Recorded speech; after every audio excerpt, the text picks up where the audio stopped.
And I will walk you through how you can exit full screen so you can access the slide deck as I am talking as well. So it's recording. I'm going to go ahead and share my screen.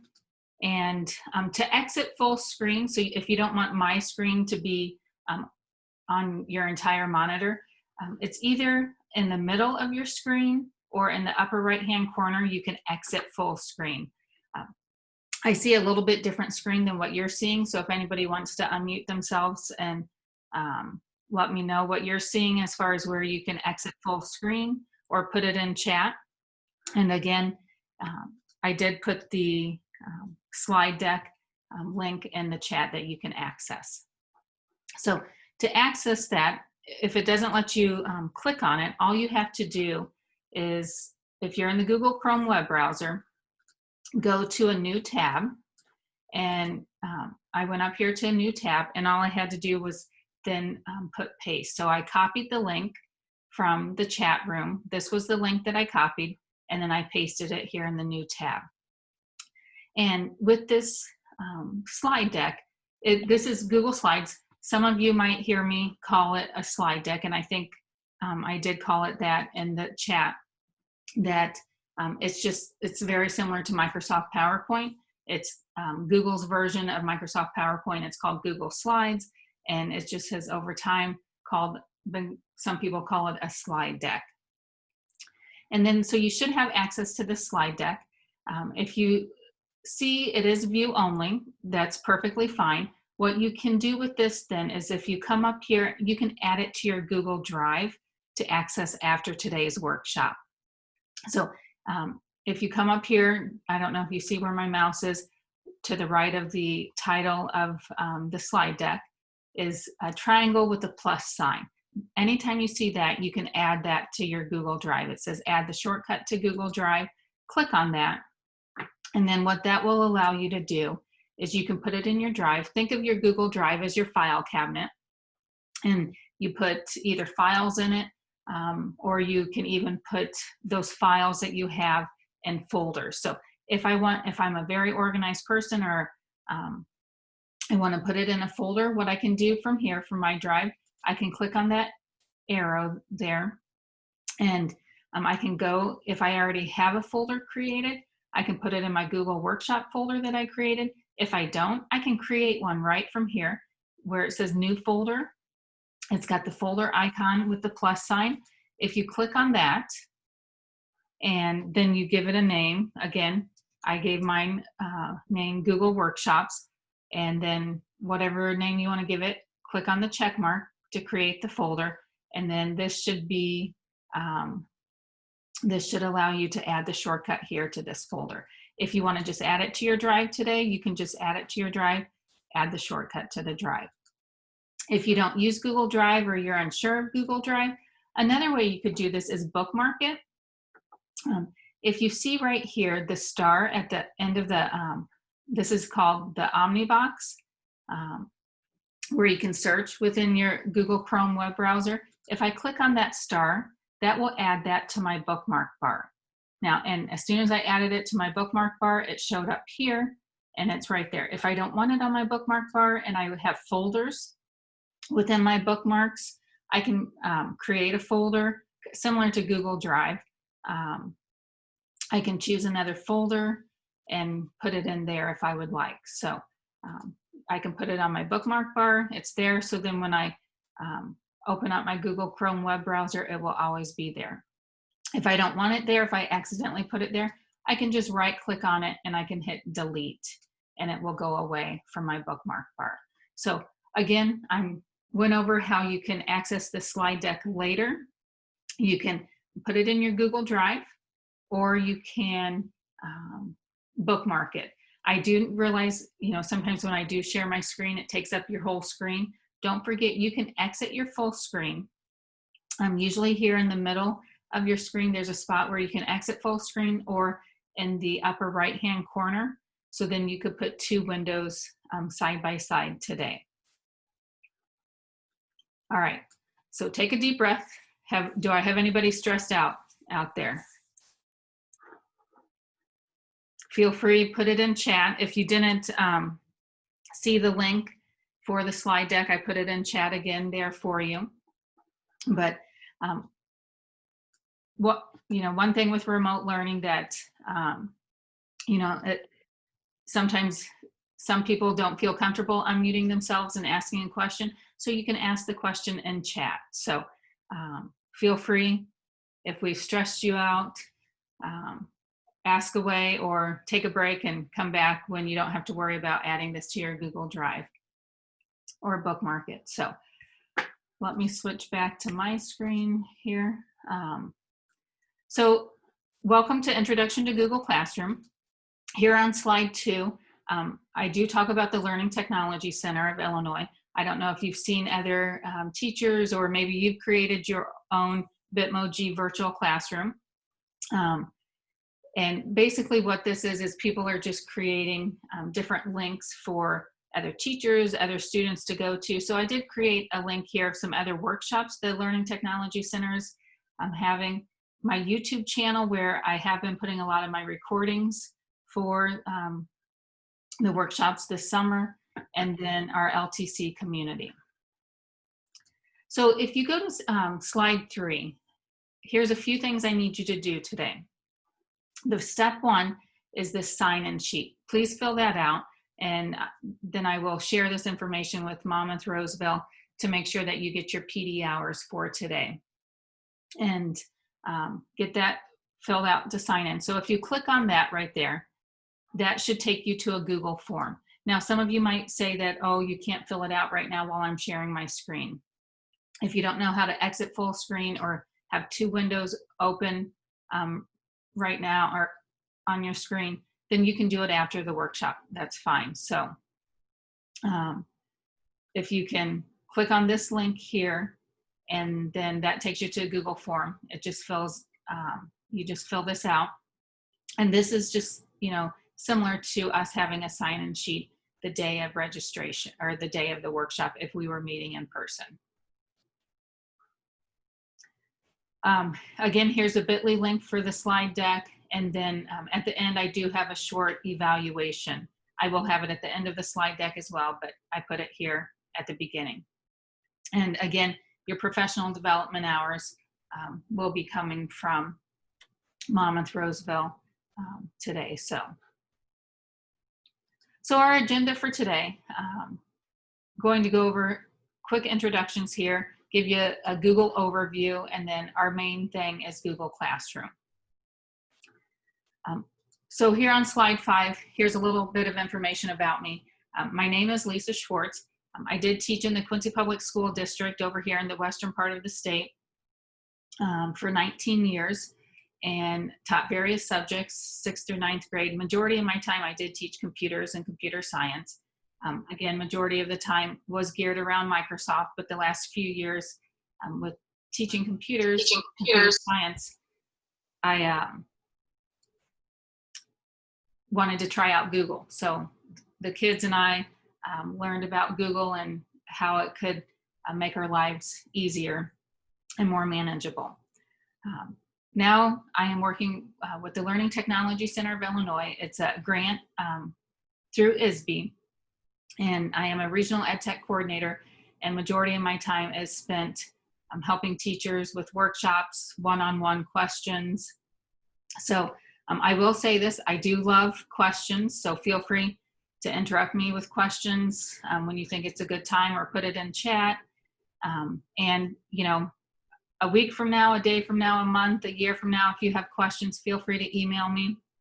And if I can answer it through email. I've been jumping online and doing some Zoom calls with some teachers the past few days, and they're very grateful, because just like with anything, you're going to learn so much today. Will you remember it all? Majority of you probably won't. Some of you will. If you do, let me know how you remember everything, and I need to try those strategies as well, because I will tell you, I don't know everything. I'm learning every day, and I learn through people asking questions. So again, if you haven't heard about the Learning Technology Center, feel free to check it out. I've got links here. We've got also online classes that are free as well. So I've got it links in some of these other slides, so feel free to go check that out as well. And what I went ahead and gave you the slide deck because just like in the classroom, all of you are coming to me today at different levels. So some of you learn better by reading through and trying things on your own, looking at the slide deck. Even if we were in person, I would tell you it's fine to work ahead, to look at the slide decks. You learn how you best take in information. So some of you will, take in information and learn from me showing you my Google Classroom, showing you my students' Google Classroom, and pick up things like that. Some of you will learn again by reading the slide deck and trying things on your own. That is perfectly fine. Again, you have permission, whether we were in person or since we're online, you have permission to go ahead and to work ahead here on the slide deck. I'm not going to be going slide to slide today because I'm going to jump over to Google Classroom, but I will tell you, you'll want to make sure you're logged into Google Chrome. You'll also want to make sure that you're logged into Google Chrome with your school account, since your school account will have the Google Classroom. So if you come up here and you see you've got some other accounts here, my suggestion here, if you have other accounts here, make sure they're signed out because on the back end, there's no rhyme or reason. You might be opening up something thinking you're saving it to your Google Drive. You go back later, it's not there. If you were signed into some of your other Google accounts here, it could have saved to that Google account. So my suggestion, sign out to all of your other accounts if you are signed into other Google accounts here.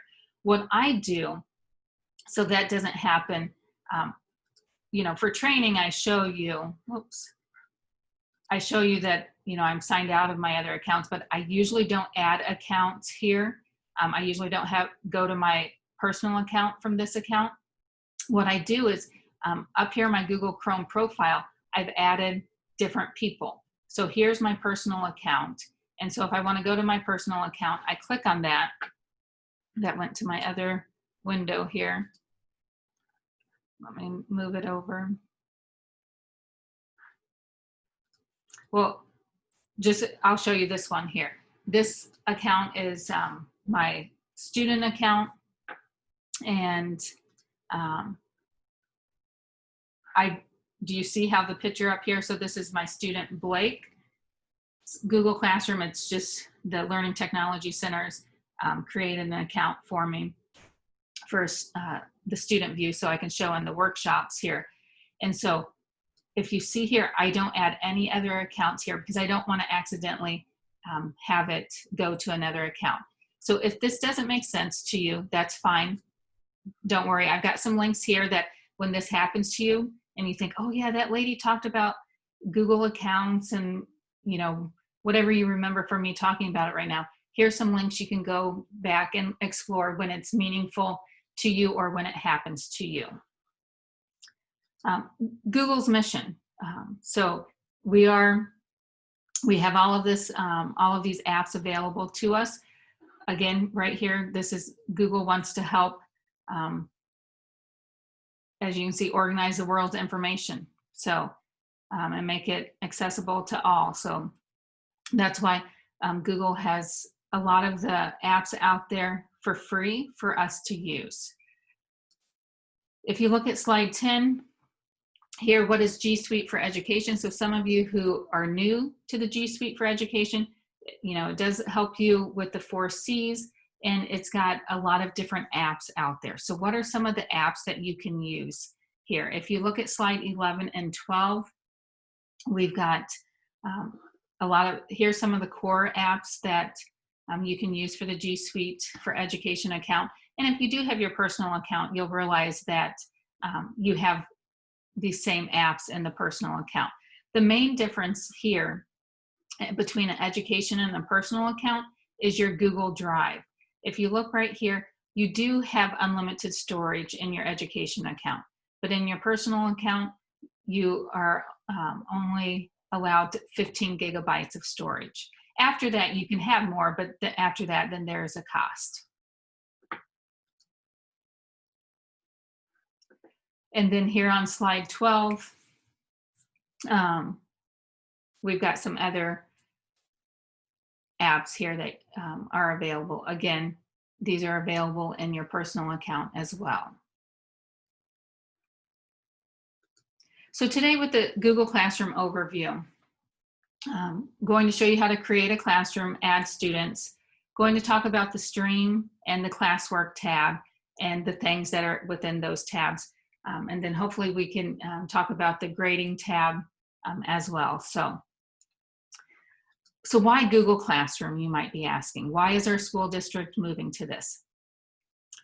I will say that the number one reason why I liked using Google Classroom a few years ago in my classroom is that, you know, every day I would have a student say, oh, did you miss me? I was absent yesterday. Did I miss anything in class? And yeah, I could give a smart aleck comment back and say, oh no, we paused. We didn't do anything while you were gone.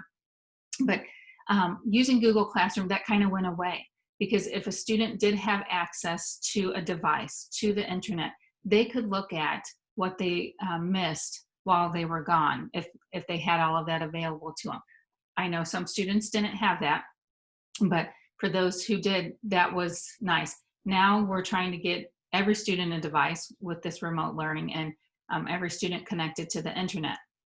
So Google Classroom is a great place to organize all of your assignments. It's out there for the students to see whether they're absent or not, and for the students, you know, even to work ahead if that's even possible in your classroom. Because again, differentiation, this allows for differentiation in your classroom. But here, as you can see, I can store and share online resources for the class. I don't have to go pull it from my Google Drive or from my OneDrive or my H Drive, whatever it was called at Monmouth-Roseville. It's all pulled from your Google Drive, and it can be stored in your Google Classroom for all to see. Again, you can post, you know, if there's a video out there that you want the students to watch, you can post it right to your Google Classroom and organize it instead of it being in your folder in one of your drives. And then, you know, again, distribute class materials to the students. This helped me, you know, if you don't have to worry about making paper copies, standing at the copy machine to make more copies if you ran out of copies or other students needed more copies. I don't know if that ever happened to you, but that happened to me all the time. And then on the back end, Google Classroom is integrated with Google Drive. So we will be learning about some of the other apps within the G Suite apps for education besides just Google Classroom today. So to get started here, this is setting up your class. So I'm going to move to my Google Classroom and talk from there. So how do I go to my Google Classroom? So I'm in my Chrome web browser here. If I go up here to the plus sign, a couple different ways I can go to my Google Classroom. I can come over here to my waffle. And as you can see, when I come over here to the waffle, it shows my Google account. And then up here, it's also showing that I'm signed in to my Google Chrome profile. So if I just click on the waffle here, here's all of the apps that I have available to me. If you don't see all of these same apps on your screen, they could be, you could scroll down and see if they're there, and or sometimes your tech person, your Google admin for your district might have to give you access and turn them on. I do know one school district that before remote learning was, they had turned off Google Meet because they didn't see any need for the teachers and students to have video conferencing available to them. So then all the Google admin had to do on the back end was turn it on for all of the educators then to access. So again, if you don't see an app under your waffle, check to see if you have that available to you for your district. Always, check with your tech person, because me as a teacher in the classroom, I didn't know the school's policy always on all of the tech guidelines. So check with that. So another thing here, here's Google Classroom. For some reason, if I wanted to move it over here, all I have to do is click on any of these apps here and hold down my mouse, and I can drag them and I can move them around wherever I would like. So as you can see, there's a lot of apps here. There may be a lot more here than you think you ever need to know, and that's fine, but just realize you've got, you know, the availability, and if you have any time to explore some of these apps and see what they might be able to help you do in the classroom. So I can go to Classroom here.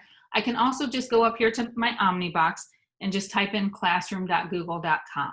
So again, any way you can go, and then it takes me to my classroom.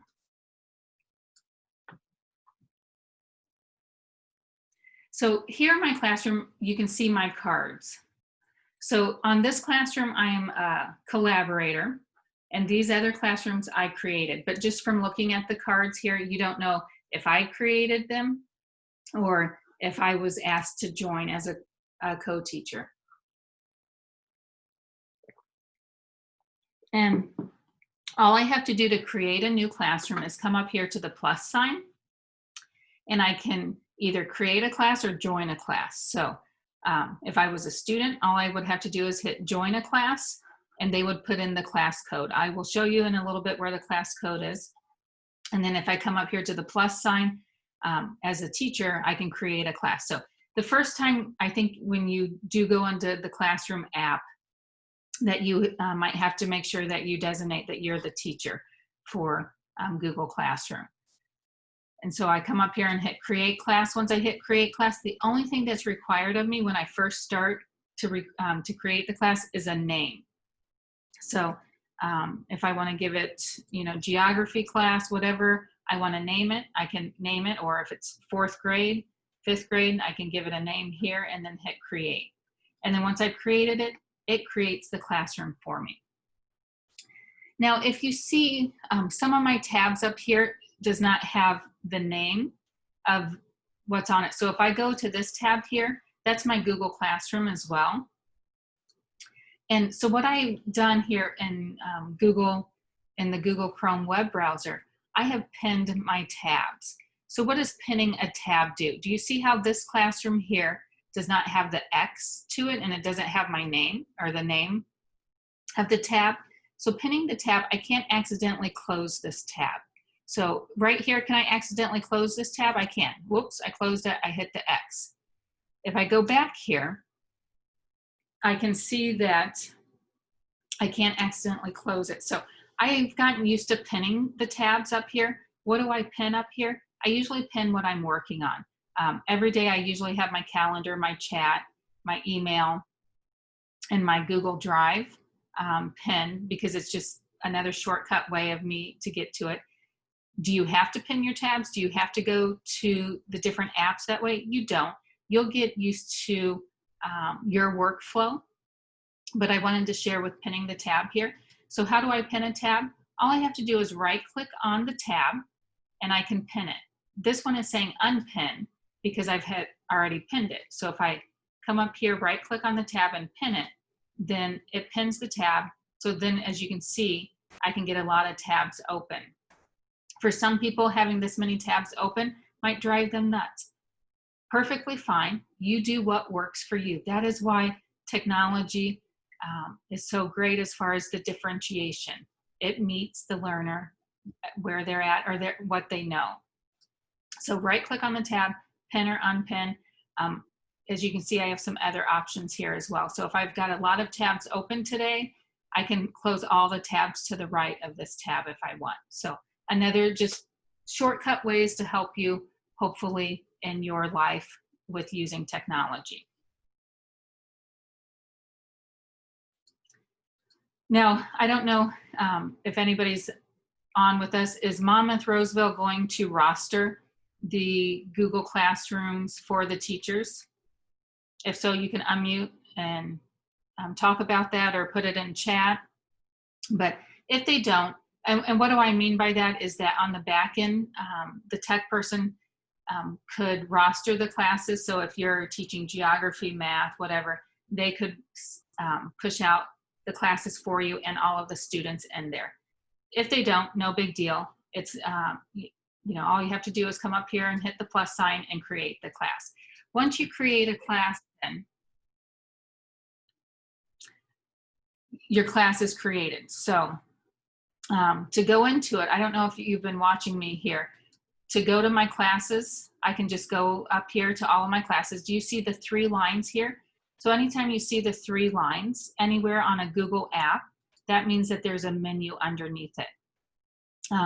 This is how I can get back to the home page of all of my classes if I want, or I can go here and go to my classes from here if I don't like going to my classes here. That's another thing with technology. There's multiple ways to do the same thing. Again, it allows for differentiation. So once I created the class, let me go into here, this class, Google 101. I've got some tabs up here. I've got the stream tab, classwork tab, people, and grades. So let me just kind of talk you through on the stream tab. So the stream tab is the home page of the class. It has my title there. Here's the class code. So if the kids were joining the class while they were in your class, all you had to do would be give them this class code right here. And they would just have to type that in where the plus sign was and join the class by typing in this code. Now you can keep enlarging it here to full screen if you want. Again, if we were in person, and that the students could then type that down. If for some reason that class code, you can't tell if some of the letters are an I or an L, there's a place we can change that, and that's in the settings, and I'll show you that in a little bit. Then what's nice here in April, Google saw during remote learning that teachers had a video conference with students. So they just put the Google Meet right here and there live for the students. So then this was a shortcut way that the teachers didn't have to go and create a meeting link every time they wanted to meet with the students. And with this Google Meet link, what's nice about this is, you might think, can the students go in this right now and go have a class meeting with some of their classmates? They won't. So if you want me to show you on the student side of that with the Google Meet, I will get to that here in a little bit as well. Right here for your class look, you can select a different theme that they have. You can upload a photo, whatever you so choose to make this your own. Here on the stream, I've got upcoming. So here's an assignment that's due tomorrow so the kids can see in the Google 101 class. Here's what's due Friday. If there's several assignments, they can view all, but it usually just gives you here a snippet of what's coming up to be due. And again, there's multiple places that the kids can see what is coming up to be due. So here in the stream, what you can do, I've got it, anytime I post in an assignment, it will say, hey, the teacher posted a new assignment. In this case, she only posted it to 1 student. If it doesn't say 1 student, it will just be, it won't say anything at all. But here it shows that, oh, the teacher posted it to 1 student, here posted this assignment to all students. So this is what the students see in the stream as well. Now, can you personalize this? Can you change it? You can. And that is why it's important to talk with the kids about Google Classroom. If multiple teachers are using it, which most districts, multiple teachers do, and especially in the middle school and high school, they have different teachers using Google Classroom. They can set it up differently. But I will tell you where it says that the teacher posted a new assignment here, I didn't type that. That was generated on the back end with Google. So can I still type something with the class or to the class? I can't. Right here it says share something with your class. If I click there, since I'm in the Google 101 class, it says it's going to share it with the Google 101 class. If I want to share it with other classes, I can click right here and post to multiple classes if I want. Okay, I'm just going to post to this one class here. And that was just by clicking on that drop down arrow. So right here, do I want this announcement to go to all students?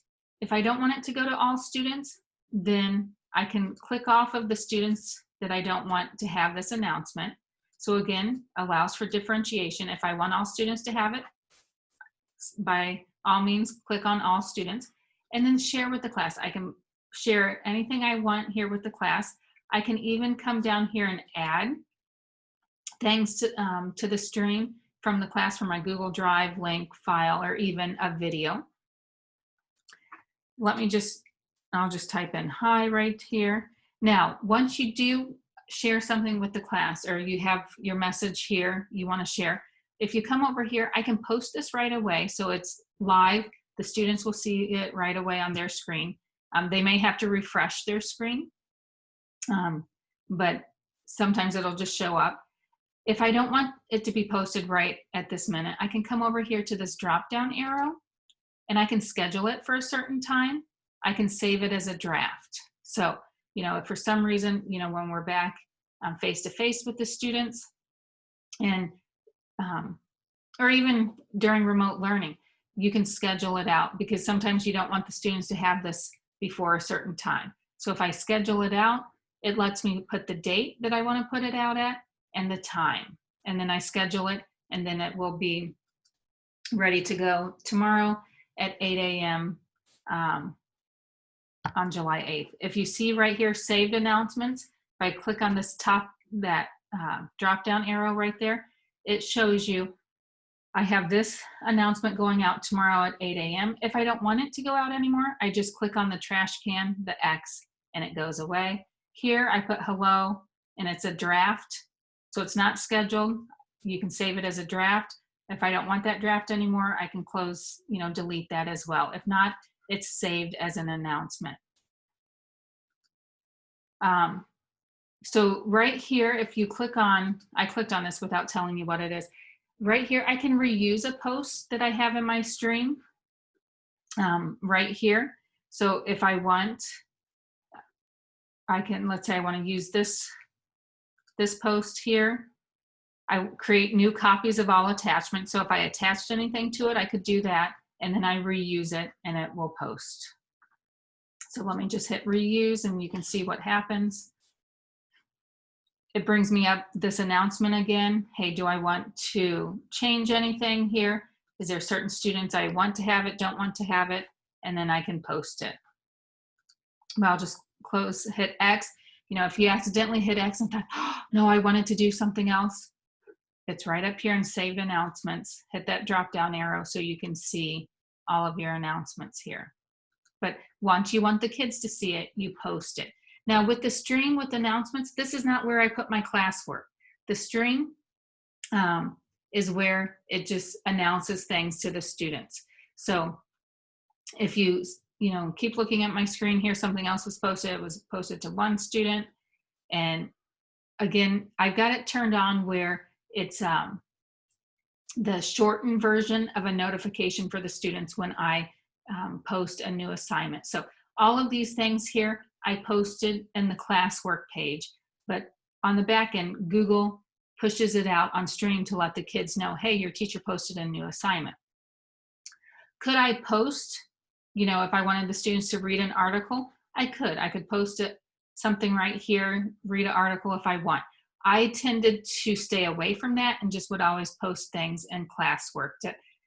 That was just my way of doing it. Is that the right way? It's not. You will find what works for you and your students. Do you see right here, there was one class comment, so students can comment.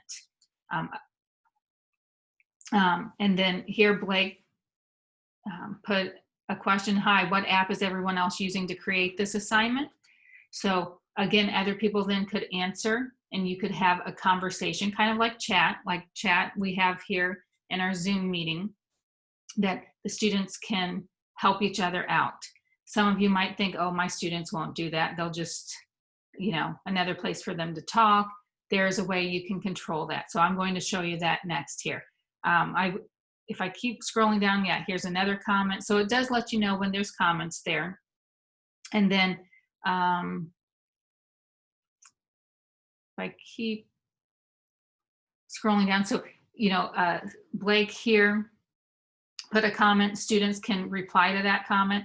Here, I have another account that Lisa commented here and Blake replied to her comment. Now, let's say for some reason Blake is saying things on here that is inappropriate or just gibberish, whatever it may be, you know, I can always mute him. I will tell you, when I first started to use this, I let the kids use the chat feature to, you know, they thought it was neat that they could all see when they put hi or put a question or whatever they did, and they could see people answering back and forth. It was new to them, and I gave them time to do that. But then I had to explain to them what this chat and stream is used for, to hopefully help each other share materials as far as, you know, you reference this to help with this assignment. Again, it depends on the age of students that you are working with as well. But for some reason, even after teaching and going over with Blake about what's appropriate, not appropriate, he's still misusing this chat. In the past, I would have to turn off the chat for everyone. Well, with Google Classroom here, what they did, they've updated it here. I don't know if it came out 1 or 2 years ago, where you can just mute a student. So right here, another key thing in the G Suite apps, if you see dots.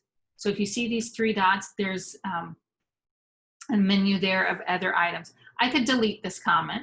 So I could delete it, get rid of it, or I can mute Blake. So if I mute Blake, what that does, he can still submit his work in Google Classroom. He can't reply to classmates' work. He can't comment or post. And then again, I can also delete this comment at this time if I want to mute him. And then at any time, I can unmute him if he wants to give it a go and try it again. Because it's just another way, hopefully, that the students can collaborate with one another and, you know, share their ideas. So if you don't remember anything from today, remember these few things. Anytime you see these 3 dots, know that there's a menu there of other choices. You can do something with that post. These 3 lines, so 3 dots, 3 lines, and then the third thing here is the gear. You know, all morning so far you've heard me talk about, oh, we can change that. We can enable that or change how the stream looks. Right up here in the gear. If you go to the gear, this is for this classroom setting right here for my Google 101 class. So here's where I put, you know, Google 101. This was required for me to set up the class. Can I change this name at any time? I can. So if after I've named it something, I want to change it, you can change it to anything else. I will tell you though, if you do change this, and I'll show you on mine, I had it a different name, and on the back end in Google Drive, it still has my folder for this class as I had originally named it Differentiation Workshop, and it still has that name. Can I change the name in my Google Drive folder?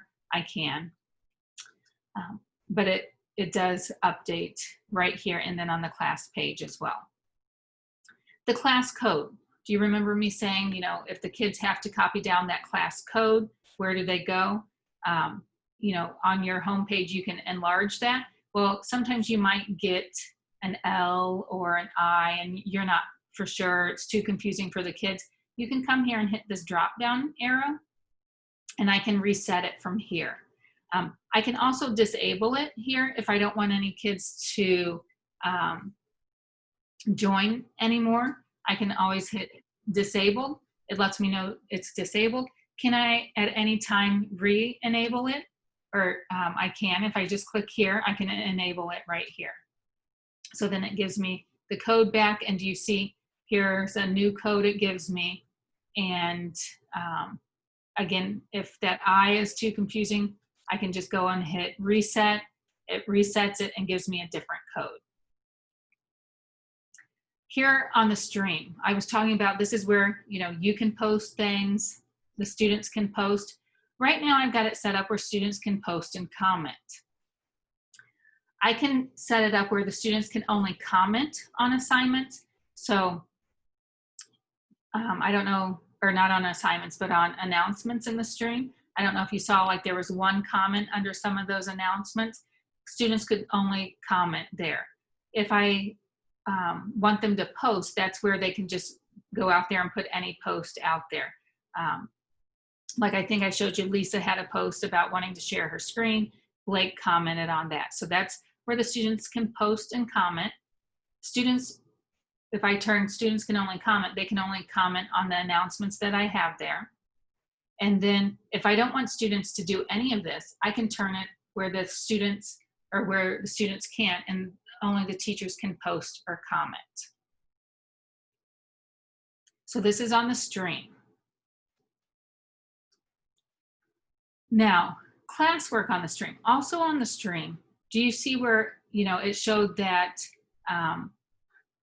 the teacher posted new assignments? Let's see. Right here, it shows Lisa Schwartz posted a new assignment. So that's what the kids see. If I come over here to the stream, that's show condensed notification, because I don't want all of the attachments and details to show. That's my personal preference. I tried both. I found that only showing the condensed notification on stream worked well for me. It may not for you, so you have some choice in this matter. Right here where it says show attachments and details, if you want to show all of the attachments and details that you attach on the assignment in the classwork tab, you can do that. If you don't want any of the notifications to show up on stream, you can just hide them all. So you have, again, choice. My suggestion, play around with it, see what you like. Again, how for those of you working in Google Classroom for the first time, how you set something up here in August for your students may change midstream, may change late August, September, October, may change. You may keep it that way all year and think, okay, next year I want to change that. So with technology, it does allow you to reflect on what you're doing and make a lot of the changes. It allows you to make changes more, just easier to, change it up to see what works well for you. So this is it was under the gear, the settings. This is how you can control what you see and what the students see on the stream. Another thing here, if you want to see deleted items, only teachers can view deleted items. You can turn that on as well. And then guardian summaries. If you want the parents to see the summaries of what you're doing in Google Classroom, you can. What they will get, they will have to accept an email invitation to see the summary. And what we're finding is the older the student, sometimes parents don't really care about the summary of their child's Google Classroom. But again, the younger the student, we're seeing the parents are accepting those invitations. But the parents can't see everything. What the parents can see, any missing work that they have in Google Classroom, upcoming work, or class activity. So again, this explains how do you get guardians to get the summaries. You have to send them an invite, and then the guardian has to accept the invite. But again, what we're seeing, not the percentage rate isn't very high for parents accepting the invitation, the older the child is. But if, what I have with my own two kids, I would have them log into Google Classroom and I would look at what they're doing from there. So if I wanted to see more than these three things here, then I would have them log in so I could see their Google Classroom and what they were working on. Again, it depends on, it allows for differentiation. So it does share some information with the parents. And where did I go to get that? I just went here to see example, to see if that's something, again, you want to invite the parents to. The Google Meet. If for some reason you don't see the Google Meet, if you have it turned on at your district and you don't see it on your Google Classroom page, come right here. You might have to make it visible to students. Now, you might think, well, I don't want to make it visible to students all the time because I don't want them to join in to Google Meet. That's not the case. Let me switch you to Blake's account here. And here's his account. I'll go to Google 101 Classroom. Let's say he and a few friends say, oh, let's go and meet. on our Google Meet link and chat. So if the kids go into the chat, so again, this is Blake, this is the student view. Google hasn't set up a student view for teachers. The Learning Technology Center has a student account for me, so I can show this in the workshop. So how do you get around this? You might want to join as a student in one of your one of your teacher's classes, so you can see kind of how it feels and looks as a student, if you would like to do that. But right now, the workaround, we're hoping Google will somehow figure out that we can get a student view in Google Classroom. But in the meantime, so this is Blake. Let's say they've talked about going to Google Meet, and he clicks on it. And some of his friends are clicking on it too. Oh, it says you can't create a meeting yourself. So the students, even though this link is visible to them right now, the students can't access that Meet link. When can they access it? When the teacher goes into it. When the teacher clicks on it, and the teacher's in the Google Meet link, then the students can go into the Meet. It's live. It's not live until the teacher goes and clicks on that link in their Google Classroom. And then here with grading, we've got grade calculation here. So you can do it by either total points, no overall grade, or weighted by category. So again, have to have a conversation with your district and the policies on grading to how you should set this up. So that was the gear with settings.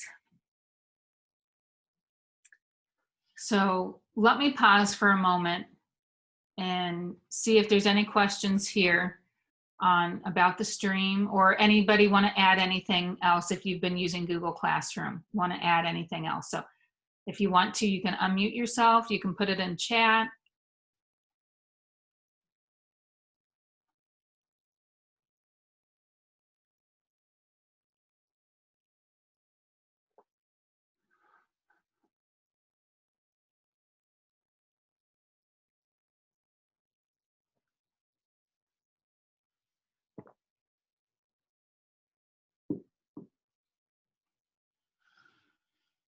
Okay, how are we doing out there? Have I stressed anybody out? Are you with me?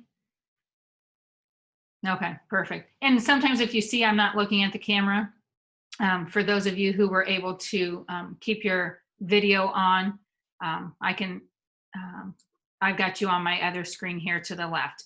And that's another thing. Do you have to have your video on? Of course, with this, no, because I'm not looking at you, but I know some teachers out there during remote learning, they wanted to see their kids' faces, but what we found, sometimes kids didn't want to, be on the video. So, work around and pros and cons about that. And then also with their internet connection, if you ever have students or yourself has, your internet connection is not very strong or it's unstable, if you turn off your video on whether it's a Google Meet or Zoom and you're just talking, that will save some bandwidth, and you might not have the unstable internet connection as well. Okay, so we've got a question in chat or a comment. Let me see. All right, so if you want to edit an announcement that you share to multiple classes. Oh, good question, Catherine. So we'll go ahead and do this. Let me put in a couple different classes here. And one thing, when you do put in an announcement into several classes, do you see all students is grayed out? You don't have that option to only select certain students. So if you want to post across multiple classes, it will go to all of those classes. So if I post this out and hit hello, and the question is, do you have to still go into each of those classes to edit it? So let me go ahead and hit post.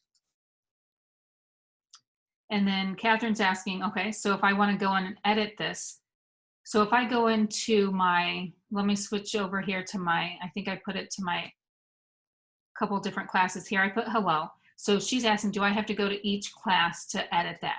So you see this hello right here. Let me go back to my Google 101 class. And if I click right here and hit edit, so I click the three dots to hit edit, and I hit save. So I'm just changing this in my Google 101 class. Will it change in my other classes?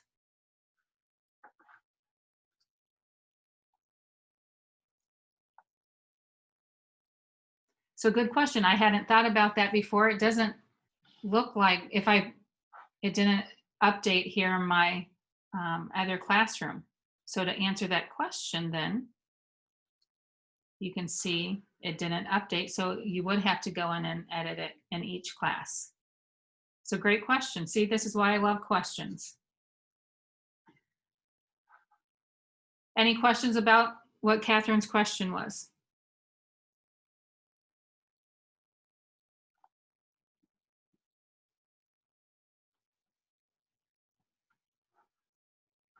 So then, is it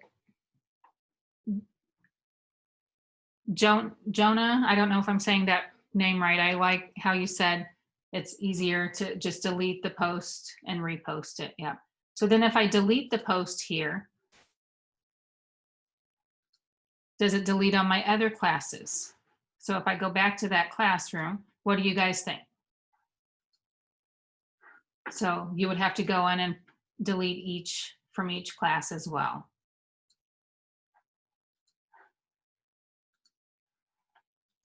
So that's, sometimes if you can, try it, see what happens. If not, go in and delete it. And or if you are a collaborator or a co-teacher in another class, you can kind of learn that way as well. I've talked about that before. Let me jump to the People tab. And if I go to the People tab, here's where I can add another co-teacher for the class. So if I invite another teacher, they can do everything in Classroom that I can do except delete the class. So if they're new to Google Classroom and you don't want them to accidentally add things or delete things in the class, you might not want to invite them as a co-teacher. You might want to invite them as a student. Again, sometimes I would, if some of my students had paras in the classroom, I would invite the para as a student in the classroom too, so that they had it on their device as well. So, they could then help the child that they were working with, and they didn't always have to come to me.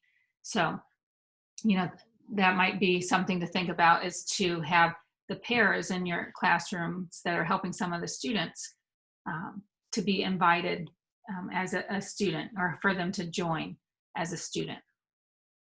While we're on the People tab, if you look right here, here's where you can invite guardians if you would like. Here's also another place, let's say Blake wasn't posting correctly on stream. Here's where I can mute him as well. I can email him. I can even remove him from my class if he's not in my classroom anymore. So under the People tab, if you select on certain people, then you've got this actions, and you can email them, remove, or mute them.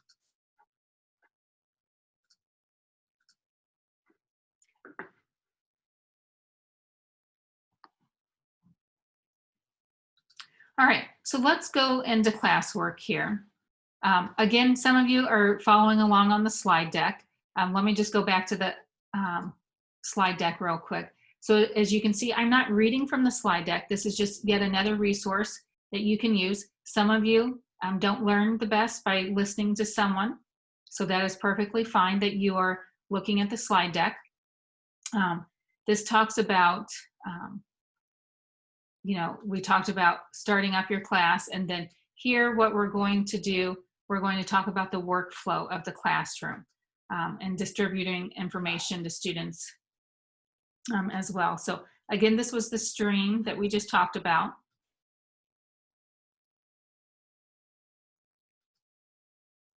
Are there any questions about the stream? Any other questions?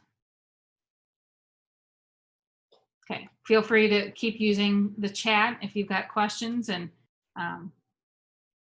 we'll just go ahead and move on to the classwork tab. So this is where you can create your assignments. So if you look right over here to my left-hand side, I've got topics. I can create the topics as I go. Some teachers like to create all of the topics at the beginning, and it's just another way to organize. Think of it's like your folders, and all of the assignments that you have about questions are under here, or about math here, science here. So you can create the topics now. You can create the topics as you're creating the assignment. So if I go here to create, here's where I can hit create assignment.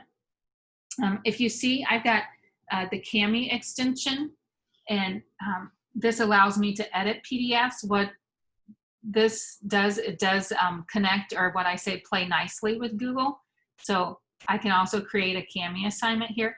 Don't panic if you don't have it. It depends on what your school district pushes out to the teachers. That's the only really extra one I have besides of what Google has created here. I can create a quiz assignment, question, material, or reuse a post from a previous class or from even another class. And then I can create a topic here as well. So let me just jump in here to creating an assignment. So when I create an assignment, what I can do is give it a title.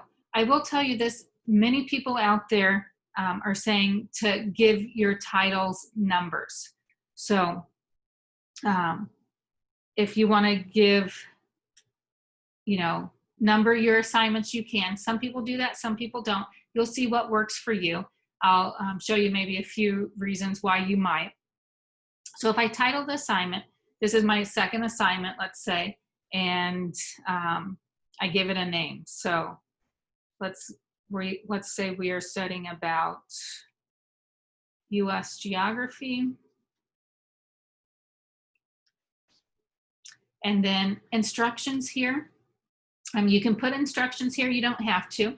What I have found, sometimes I can just copy the instructions from the assignment. If I have it on the assignment, I can put it here, because again, multiple places for the instructions doesn't hurt.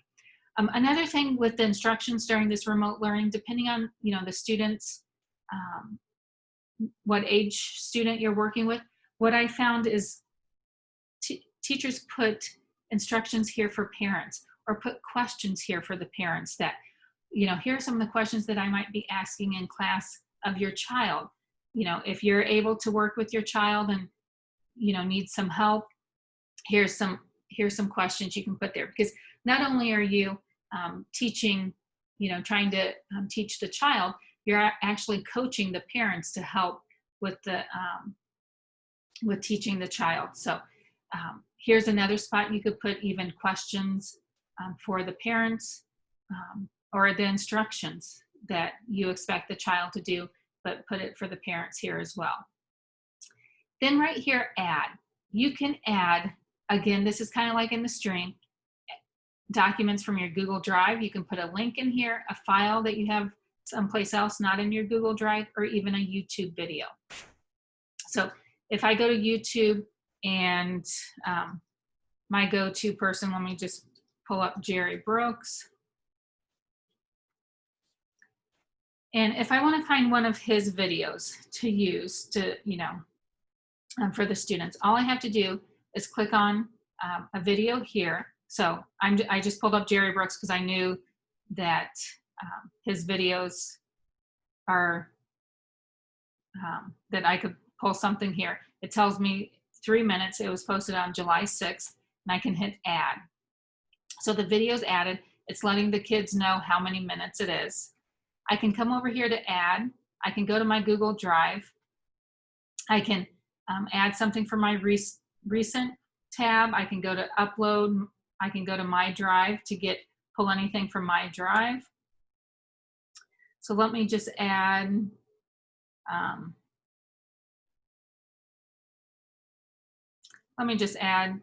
this slide deck here. So once you even add a slide deck, it shows it's Google Slides.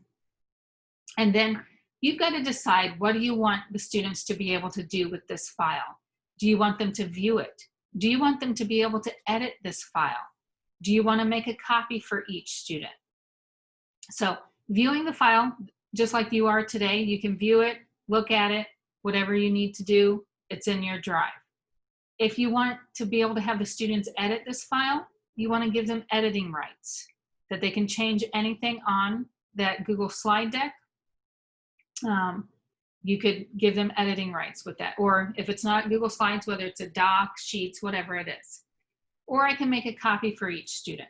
So if this was a slide deck that I gave them a template for and I wanted them to add their information in, but I didn't want them to be able to edit the master copy, I would make a copy for each student. So let's say right here, I'll make a copy for each student so you'll see what happens to that. Let me go in here and add something else from Google Drive. So as you can see, I can add multiple things here on the assignment. So if I have multiple different documents or files, I can add. So I can even add a sheet. I can add a Google Doc. So this was my recent, I can go to my Drive and go where I have it stored so I don't have to keep looking. So with my Google Drive, it pulls up my folders.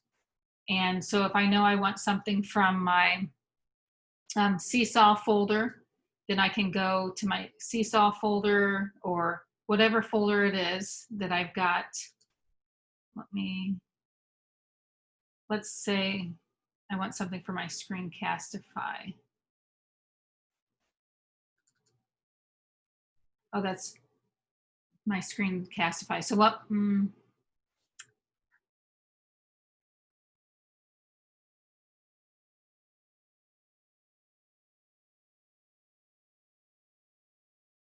Okay, there it is. I was looking right at it and overlooked it. So let's say I did a screencast of something to explain to the students. I can even add a screencast. Let's say I want that screencast, click on it, hit add. I can add a screencast of it. Again, it's a video. I've got these choices here. Usually with a screencast, I just want them to view the file. And let me go ahead and add a doc here if I can grab one real quick.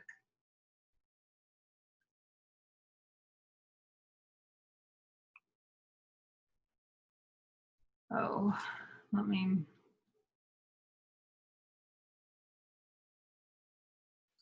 I'll just put that one in, Untitled Doc for now. So with this doc, if I change it to students can edit file. So right here, I've got make a copy for each student, students can view file, and students can edit file. I will tell you, once you post this to the classroom, one thing you can't go back in and edit is this right here. You can edit it from view to edit file, but then you can't go, after you posted it to the students, you can't go back in and decide you want to change something to make a copy. I'll show you it here in just a second. So I've shared this with the kids. If I want to create something for the students right from this assignment, if I want them to create something on a Google Doc, I can hit create a doc. What it's going to do, it's going to create a doc right here for me. I can give it a name. And I'll just give it US Geography. So if for some reason I didn't have something created already, I can create it when I'm creating my assignment here. I gave it a name, US Geography here. It updated US Geography. So it should update here. I've got students can view file. If I put students can edit file, then every student that gets this, kind of like I did this one up here, will be able to edit that file. So let me go over here. So I'm going to post it to my Google 101 students. Let me just say I just want to give it to a couple students here. I can give how many points they want, or if it's ungraded. I did find if I didn't put some points in it for the assignment, the students thought they didn't have to do the work. Again, you try it out with your students to see, but my experience with Google Classroom is I always had to put some points to it so that they knew that they needed to complete it. Due date, again, I can give it a due date. And what I found, whether it's remote learning or in-class learning, whether we're face-to-face with the students or virtual with the students, I can always change the date. So if I say, oh, I think they should be able to get this done in 3 days, I can put the date July 10th on it. Once July 10th is here and I see students, they're still working on it, but it's not finished, I can always go back and change that. Topic, I can put this under a topic if I want. If I don't have a topic created, I can create one from here. So again, multiple ways to create a topic. Rubric, I could add a rubric here as well. Originality reports. With the free G Suite apps for education, you get 3 free a year. And what that does, it checks for plagiarism. So I don't need an originality report on this. So then it's assigned to my Google 101 class to 2 students. Again, I can assign it right now if I want, or I can click on that drop-down arrow and schedule it out, save as draft, or discard the draft. So I'll go ahead and assign it out. And then so on the back end, it's assigning it to the students. And let me just show you on the teacher side of it. So since I assigned it to my classwork page, the topic geography, I can scroll down to geography to look at it, or I can just come over here and click on geography, and it is right here. When it assigns the assignments here in the classwork tab, it goes on the bottom of the topic. So if I want to move it up, I can click on those 3 dots and oh, I thought it was the 3 dots that I could move up. Can I just drag and drop it?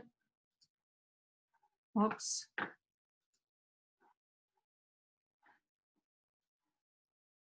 Oh, maybe I have to be in a different view here. Delete copy link. Okay, I'll look at that here in a second, but there is a way you can change the order of assignments. So right here, the teacher view, it shows that I've assigned it to 2 students. I can click on that, see the 2 students I assigned it to. Here's the instructions here. If I put any here, it's showing 0s turned in, but 2 people's assigned. And here's what I've attached right here. I can add a class comment here if I would like. Students can add class comments. Students can, you know, answer back comments. So like right up here, Blake just put out there, he doesn't understand.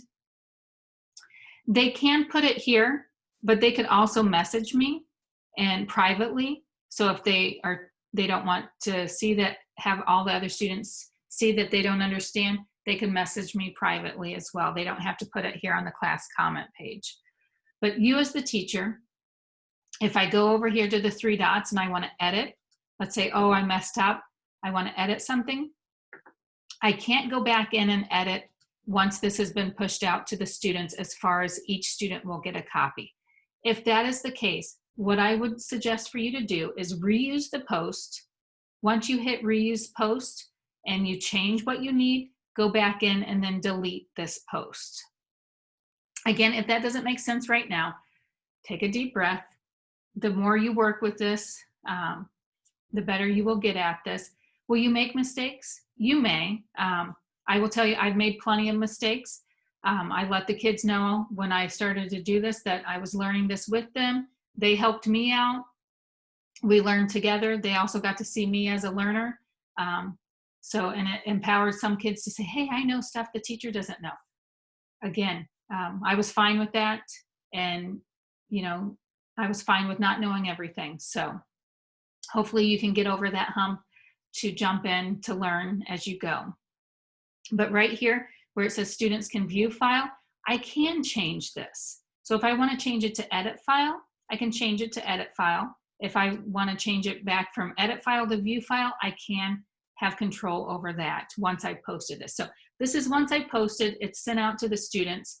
The only thing I can't change right here is where each student will get a copy. If I do need to change that for some reason, I'll have to go back and reuse the post, change it before I post it, and then go back in and delete this post. But as you can see, when I hit create here, I named it US Geography. it carried the name with that. Okay. So here it's on my classwork page. I will tell you, after using Classroom a lot, you do, as you can see, you get a lot of things. This could be overwhelming for students. So the reason why to number items, what you could do, if you hit Control F, what you can do, then this finds on the page. So if a student knows that they need to find, you tell the students, okay, we're on assignment number 2 today. If you have, get in a system for the kids to know how to look up things, here's another way that they could look it up by putting in the pound sign, and I numbered it 001, here 002. It will take it right to the assignment here. Again, this works for some. Some people may think this is more confusing. Again, you do what works for you, but this is, again, differentiation. We have multiple students in our classrooms. They all don't think the same way. Just like today, we all aren't, some of you are thinking, oh, this number system might work for me, or some of you might think, oh, I don't like this number system. But sometimes having all of these different ways will help maybe some of your learners in a way that you didn't think of before. So again, the reason I started putting numbers here is because that is another way for students to find assignments. And it's in chronological order. And again, it's just differentiation. We've got the topics here, but as you can see, as you're scrolling down, this could be overwhelming for the students to see. So there's a couple other things. So if you go back to the stream, don't forget, another way, to teach the kids is look at here on the stream. Here's what's upcoming, what's due that they can see. They can click on this then, and then it goes right to the assignment. If you look here on my stream, I didn't post anything in stream. On the back end, since I turned it on in Google settings up here in the class settings, Google posted, what was it, a shortened notification? Is that what they called it? A condensed notification. If I don't want the notification, I can hide it, or I could put show attachments and details. So if I put show attachments and details, here's what happens on the stream. So I can change it at any time. As you can see, it updates for me. It shows all of that on the stream. I didn't want that all on the stream because, again, I wanted the kids to know to go to classwork to see all of the attachments here. So that's why I chose that. I wanted the condensed notification on the stream. Play around with it. You can turn it on and off at any time, and just make sure you hit save, and it updates live for you and the students. So then if I go to the student view,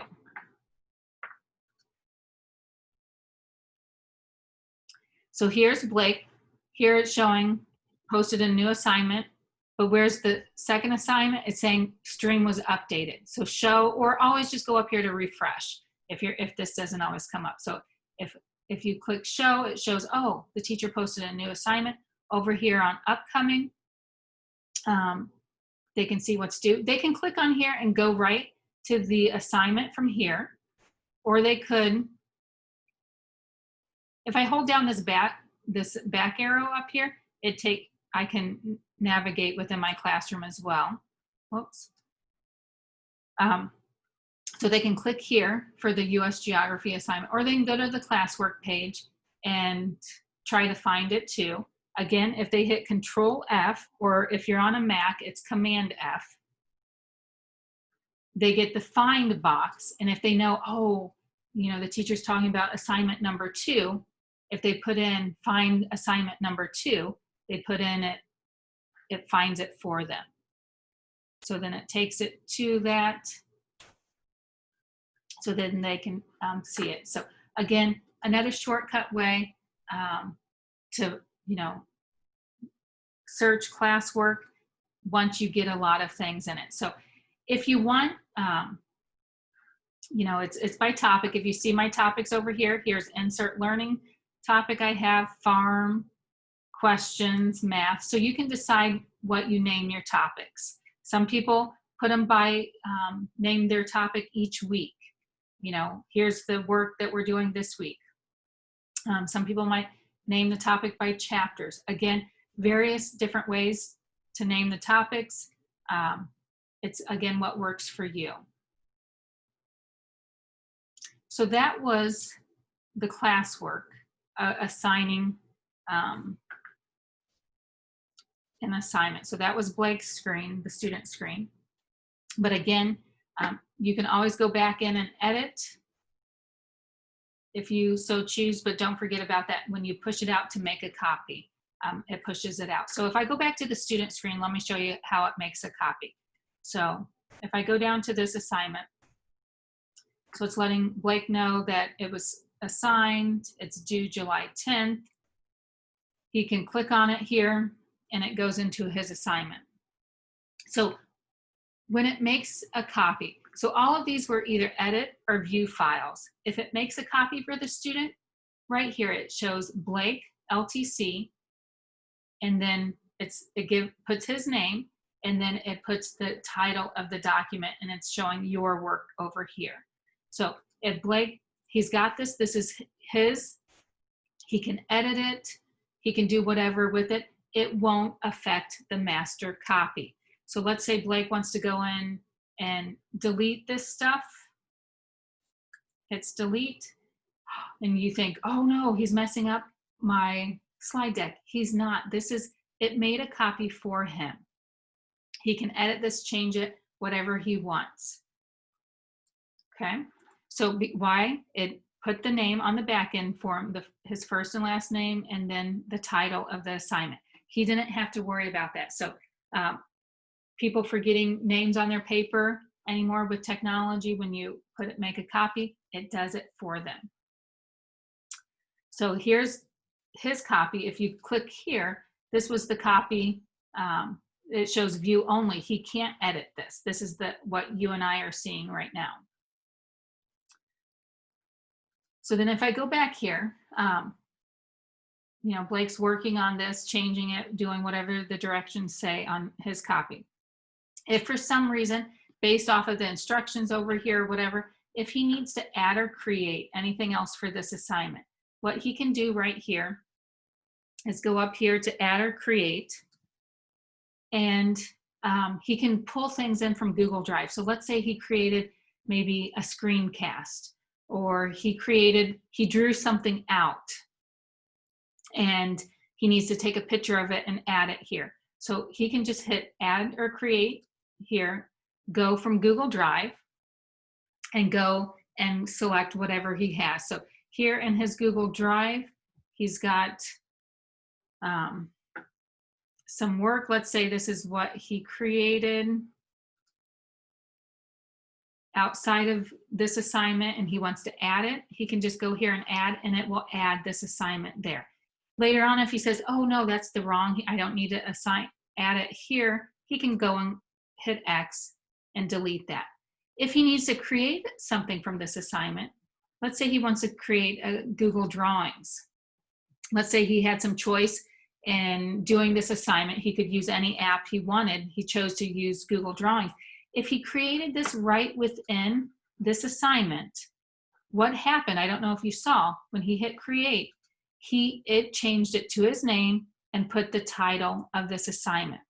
If he goes and just creates this from a new tab, let's say he just created a new drawing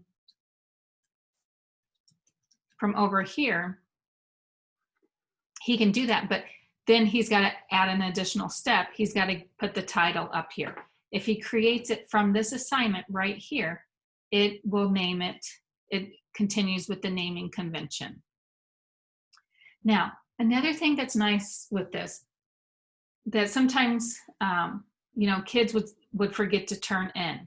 I'm going to switch back to the teacher view and show you on the teacher view what you can see. So let's say Blake's working on this, but he hasn't turned it in. And let's say it's July 10th when it's due. And as a teacher, I'm concerned about it. So what I can do as the teacher, then I can go here to see it was assigned to 2 people. Let me update this.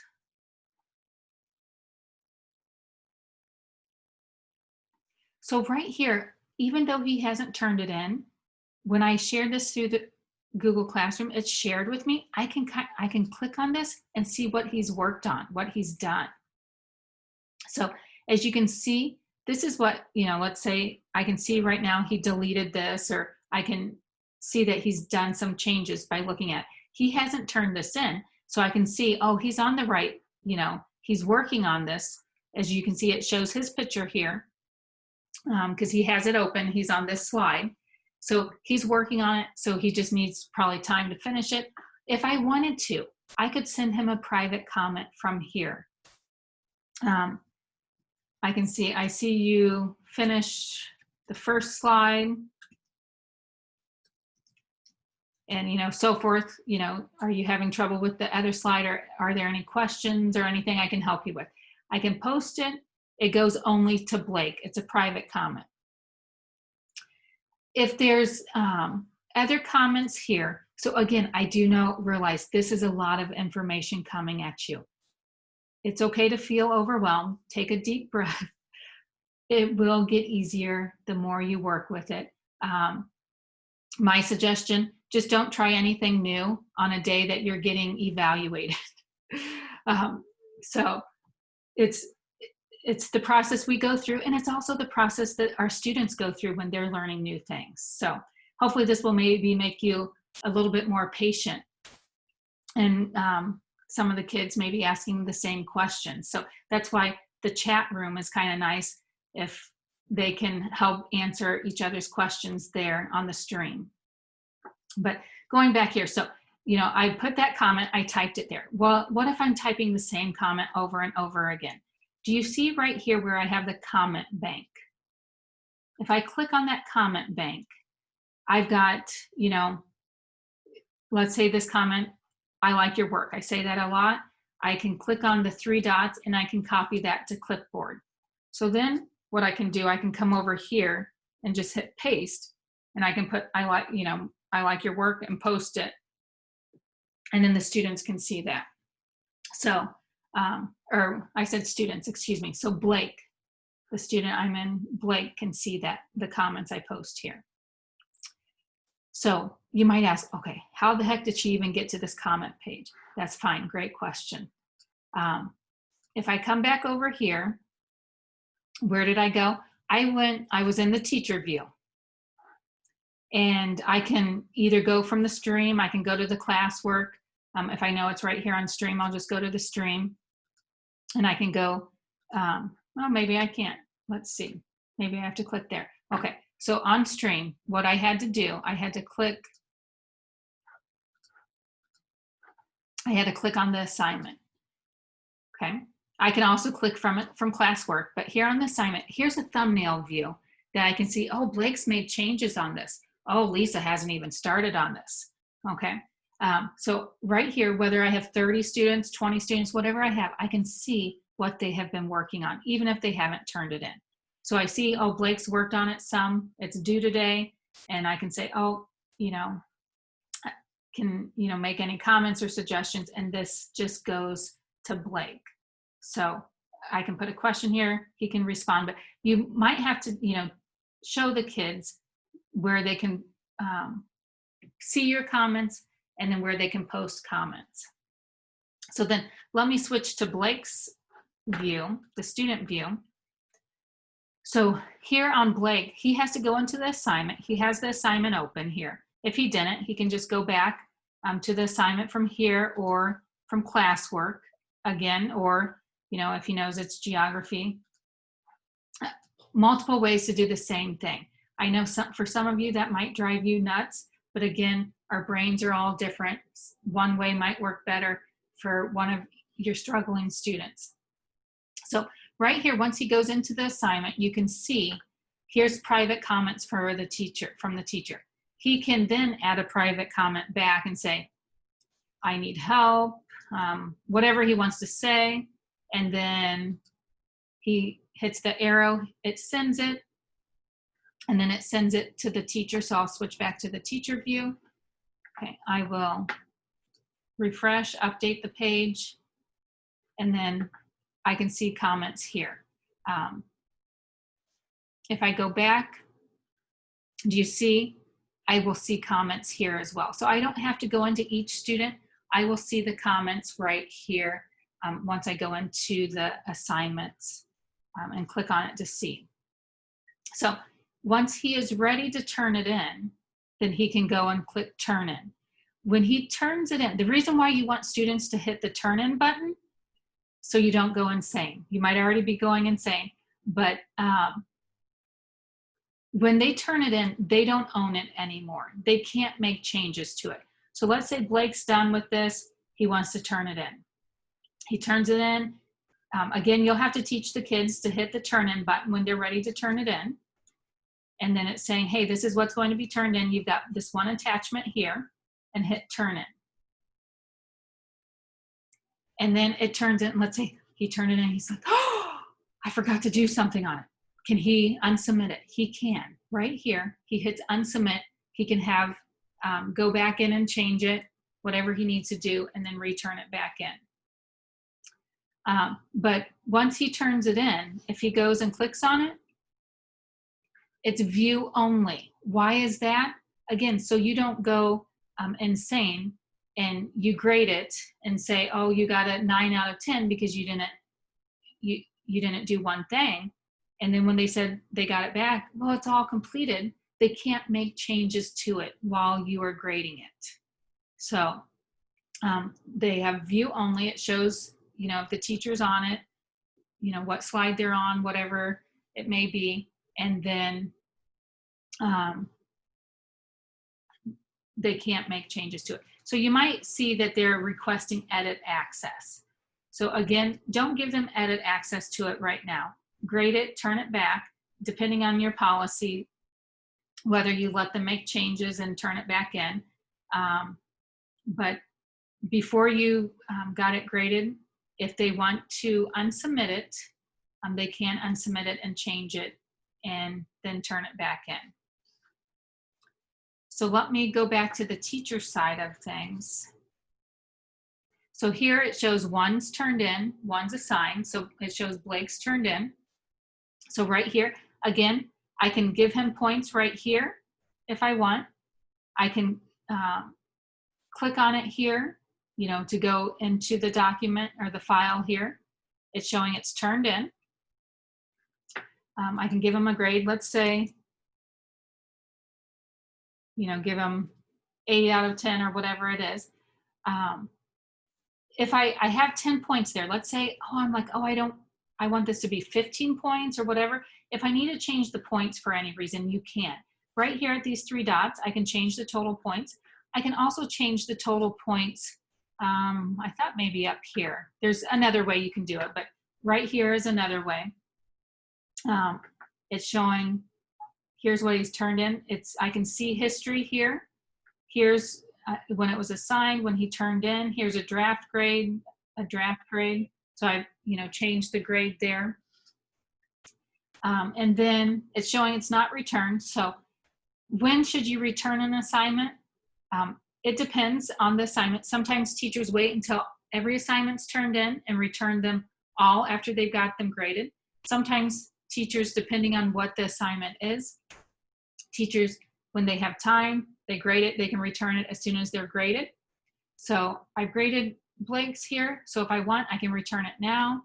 If I click on this drop-down arrow, if he's got multiple submissions within this assignment, I can have all of them return. And again, returning them then gives ownership back to the student. So if I hit return, so student will be notified and can check any grade you've left and hit return. Again, in my class, I was able to allow the students, we were creating material. It wasn't always questions and answers where they could cheat easily. They were creating apps.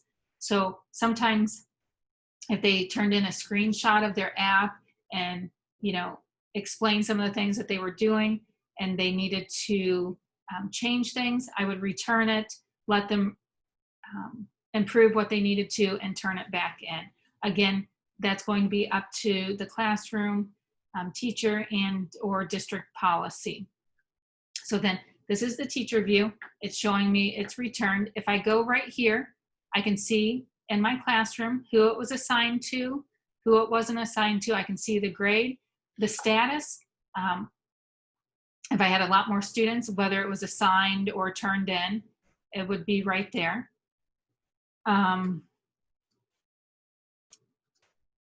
I can also come here. It also shows me his points.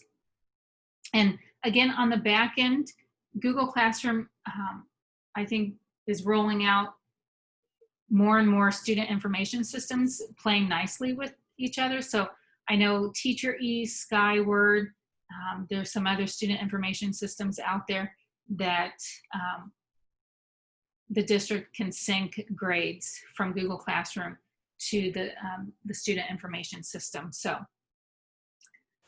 that's something else to look into as well. And Becky, I'm gonna pause here for a second. Is there, if you're still with us, is there anything you want to add right now?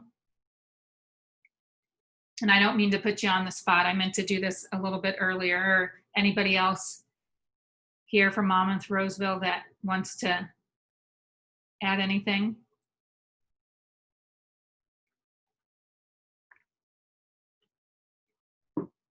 So what are you thinking? Any questions out there?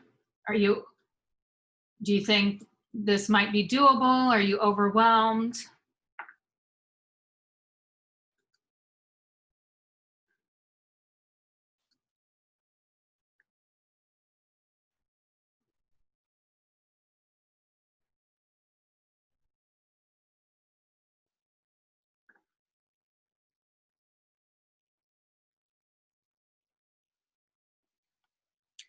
I know we haven't gone over everything here in the classwork tab, but all right, so we've got a question out there. Great question, Brenda. Real quick here on the classwork tab, what I've gone over was creating an assignment and how you can add different things.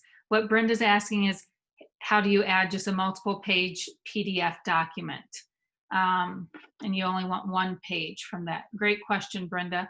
I don't know if I've ever just added that. So if I go to create assignment and let me just put PDF example. And if I go to add, I'll go to my Google Drive. You know, I'm going to switch over to my Google Drive right here. I'm going to search in my Drive for a PDF file. And what I'm going to look at is a PDF file. Okay, how about this is the PDF file I have about the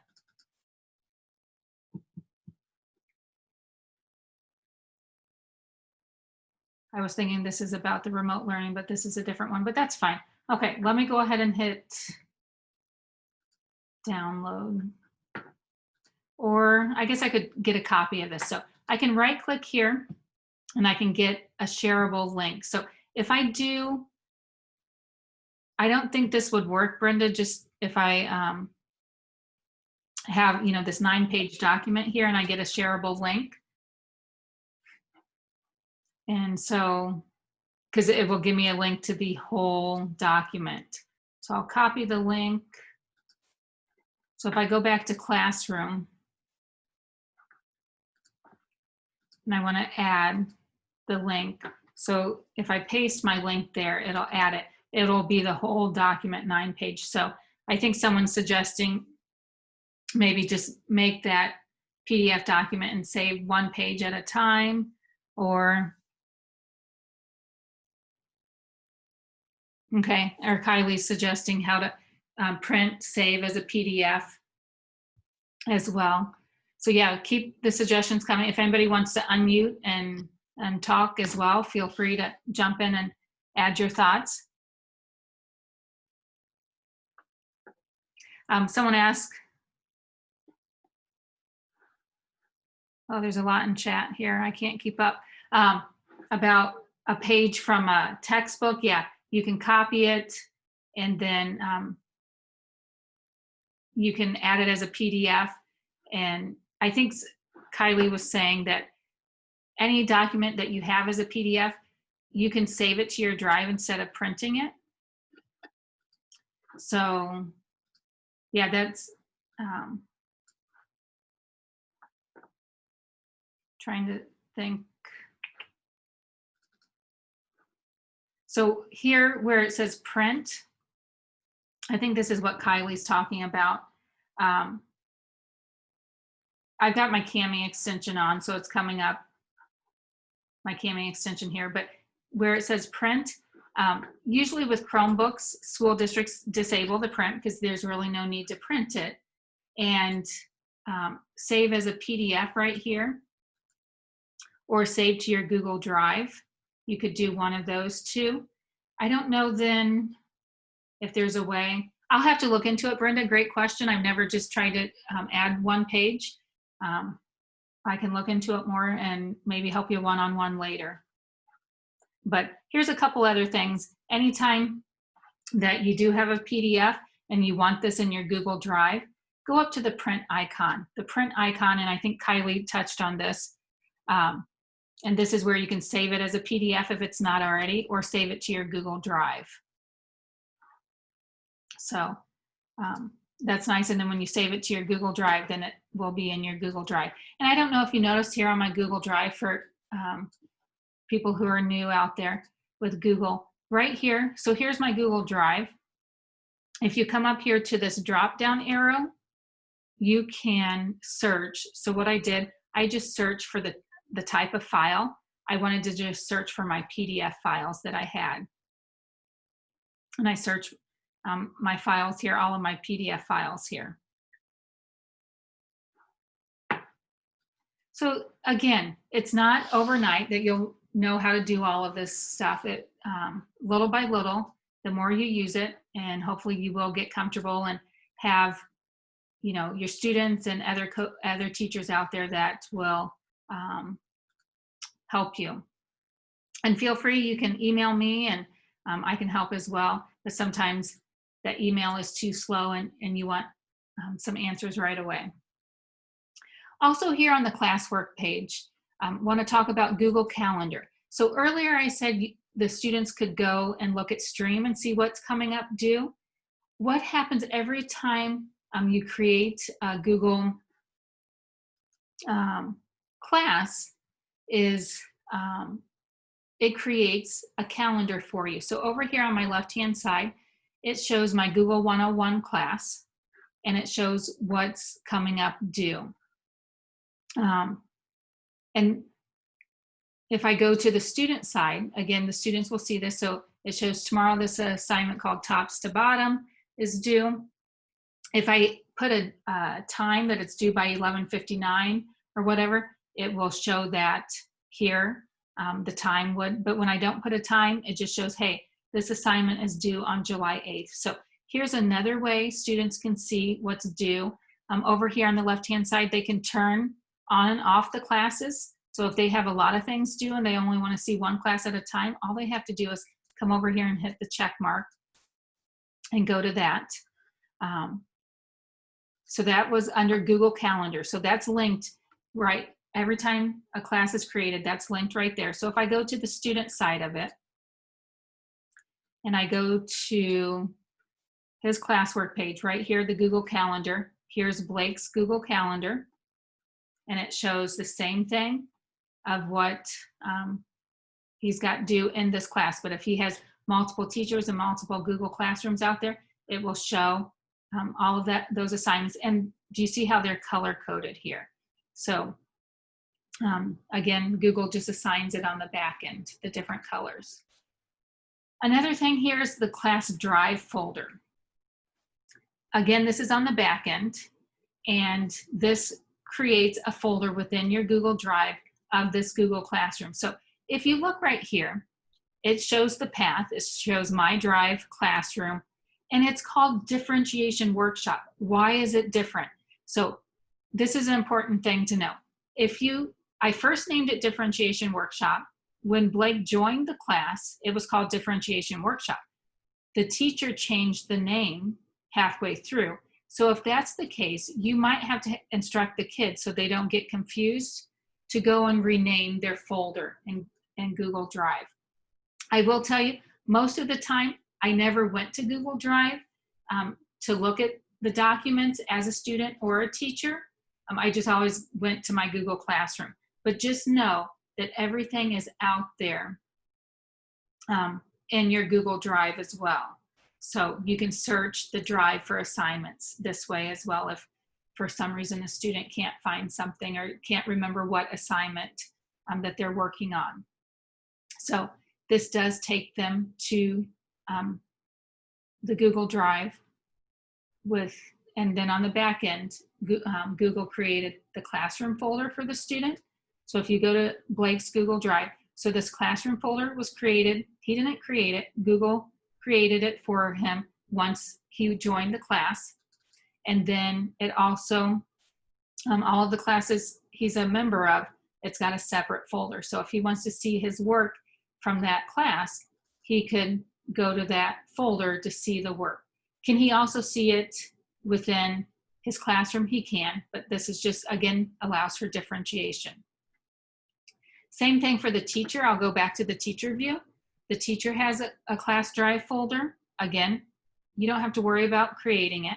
As you can see, it's called Differentiation Workshop because that's what I originally named it. So again, so you don't get confused, you might want to go back in and change the name if you did change the name after you had students join. And then anytime so this US Geography assignment, anytime you had students make a copy, this shows here's Blake's copy, here's Lisa's copy. So here's another way you can see it. Here's Blake added these, but then he took them away later. It's still showing up in my file. So I can see, oh, Blake started this assignment on Google Drawings, but he chose, to do different. It still shows up in my Google Drive folder under this assignment. So again, I didn't create all of that. You saw this morning that when I created this assignment, you didn't see me at all go into Google Drive to create this folder. Google created that on the back end. So you didn't realize that you're a magician when you are working within Google Classroom. So then, as you can see, all of these folders are shared with the students so that then when they turn in their assignments or create new assignments, it just automatically populates in here. So that was the Google Calendar and Class Drive folder. Here's another place with Meet that they can go to the Meet link. So as the teacher, if I go to the Meet link right here, it opens up Google Meet. Do you remember on the student side, it didn't? And it opens it up here. I can join now. And then if I hit join now, it's pulling from my other camera. Then for the student, if I go back to the student side of it, again, I can go to click here on the link or go to classwork and click on the link there. Doesn't matter. Before it wouldn't let the student join because the teacher wasn't in. Now it's letting the student join the Google Meet because the teacher's in there. And then, so he can join now. I'm not going to join because of the feedback and the lagging of both having Zoom and Google Meet. But hopefully that, again, puts your ease at mind for having that Google Meet link out there if your district so chooses to do that. So let me switch back to the teacher view here then. If I go up here to create, here's where I can create a quiz assignment. I will tell you, if I want a quiz assignment, if I created a quiz assignment in Google Forms for the students, I always just go to assignment because what I do with creating the quiz assignment, what it does, it automatically creates a blank quiz for me and I create the quiz from there. Most of the time, how I've worked it before, I would already have the quiz created in Google Forms and I would just add the quiz from here. So if for some reason, if you do go to Google quiz assignment and add the quiz assignment, I could, if I don't want this one right here, I can click on the X it takes it away, and then I can go back in and add. So as you can see, that is exactly what my assignment is. So anytime I wanted to add a Google form quiz, I would just go to assignment because I already had it created. If I didn't have it created, I could go that route and do that. Here I can create a question. I can put a question here. What's nice about this then, you know, students can reply to each other here if I want. Students can edit their answer. Right here I've got it where I can ask short answer or multiple choice. So again, I've got some choice and what kind of question I want to answer. I can add any material to it that I want. I can create any material right from this, creating this question. Again, I can assign it to multiple classes out there. I can, if I just assign it to one class, I can choose what students to send it to. I can even put points on the question, a due date, topic, and then I have choice over who can reply and edit their answers. Instead of it saying post, it sends out to ask, or again, hit that drop down arrow. I can schedule it or save it as a draft. And do you see right here in Google Classwork, anytime it's an assignment, it's a clipboard icon. If it's a question, so when I clicked on the X, it didn't delete it. It just saved it as a draft here. If it's a draft, it's kind of grayed out and it shows draft over here. Again, if I want to click on those three dots, I can edit that or delete that. And it asks me twice here. So if you look right here, if it's questions, you've got questions there. Do you see, I put a separate topic for questions, but do you see I have a question here? I can have questions within different topics, so it doesn't matter what type, whether it's a question material, where it's at in the topics. Material, if I just want to give material to the students, whether it's that PDF that Brenda was asking about, I can put the title, give a description here, and then I can add that PDF or those documents or the files right here, or even videos. Again, there's no grade over here because it's just material. You can put it under a certain topic if I want. Again, certain students out there if I would like to. And then under here, recreate, or under create, go to reuse post. So if you do make a mistake about, and you're posting an assignment and you want to later change about the make a copy, here before you delete that, go and reuse the post. So let's say I want to reuse this post from geography and I made a mistake about what copies I wanted for the students. Go and click reuse. And when I hit reuse the post, it's going to bring up the post like in Google assignment for me. It's taking a little bit here. So here, what's nice about reusing a post, all of your files that you added to the assignment come up. And here's where you can edit this. So let's say, for example, this Google Slides, I didn't want to make a copy for each student. I wanted them to all edit the same file. I can change it to that. I can change it to view file. So remember, these two I can change even after I post the assignment. But once I post the make a copy for each student, it won't let me change it unless if I reuse the post and change it that way, and then maybe go back in and delete that post. So again, I can reuse the post. Let me go ahead and assign it just to these two students. Make a copy. Let's say I want to just put make students can edit file. I can put students can view file. I can change that and I'll hit assign. And then what I can do, I don't think I put it under a topic. Did I? Or did it go under the same topic, geography? Let me look. Yeah, so it went under the same topic. Here again, it's 0 turned into assign.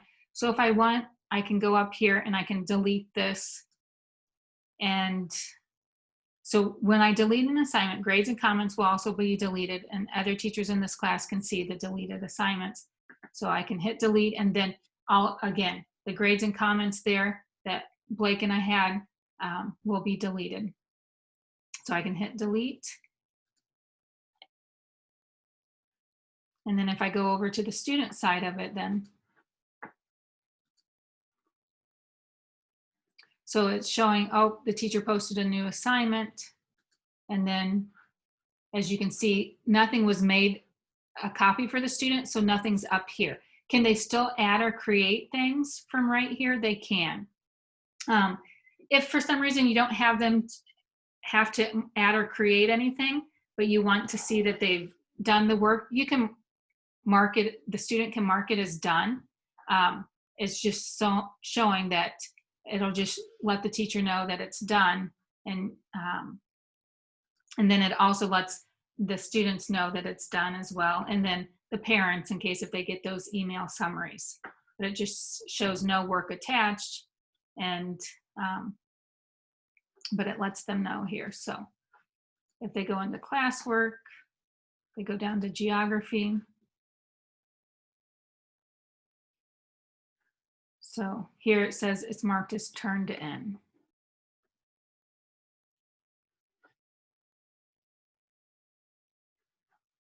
So hopefully you're realizing that there's multiple different ways to do the same thing.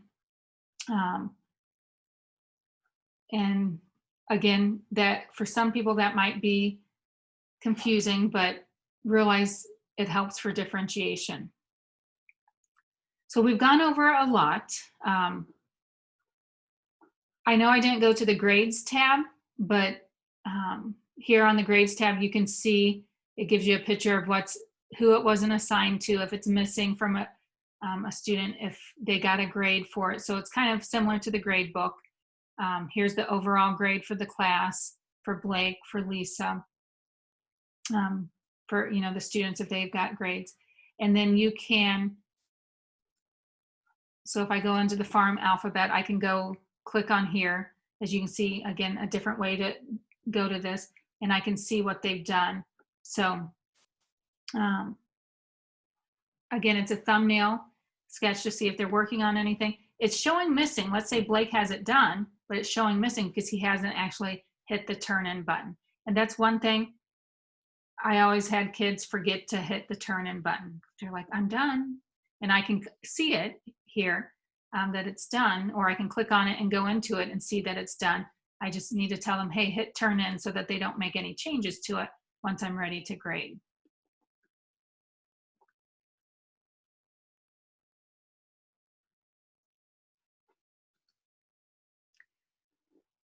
Yeah, there's so much more could talk about in Google Classroom. Again, this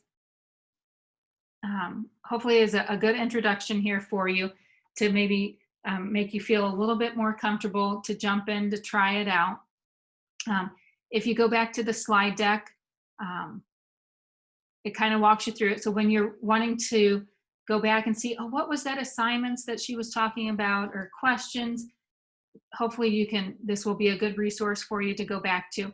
Again, we will have this recording available that you can go and access it if you so choose. But again, just realize that this might not be the way you learn. So we've got about 5 minutes left. If you want to play around with this Google Classroom challenge about creating a new classroom post and an assignment, you can right now. You don't have to. Again, whether you go look at this later today, a month from now, whenever it is, and you have questions, I know you've got some great people there at Monmouth-Roseville that will help you out. You've got some other teachers who can help you out as well, but feel free. You can always email me as well. As you can see today, I didn't know all of the answers. There's that one, I don't know if Kylie or anybody else was able to help Brenda out about just that one, page of a PDF. If you have a PDF that's like 8 pages long. I think you can use Kami to do that, but I was trying to see if there was a way to do that without using Kami. Kami is an extension there's a free version and a paid version. So that's why I was trying to see if there was a way to figure out without needing the paid version, and there might be. It's just something that I never have done. So I will try to look into that, because now I want to know the answer. And maybe Kylie or someone else was able to answer that. So again, as you can see, I didn't get into rubric scoring or originality reports, but there's just so much out there. Again, it's okay you will feel overwhelmed at times, but hopefully the more you use it, the more you interact with using it as a student or a teacher, that you'll learn from it. So I do, if you can, I do suggest, if even be a student in someone else's classroom, so you can see how they set things up, and that might give you some other ideas of how you can use it in your own classroom.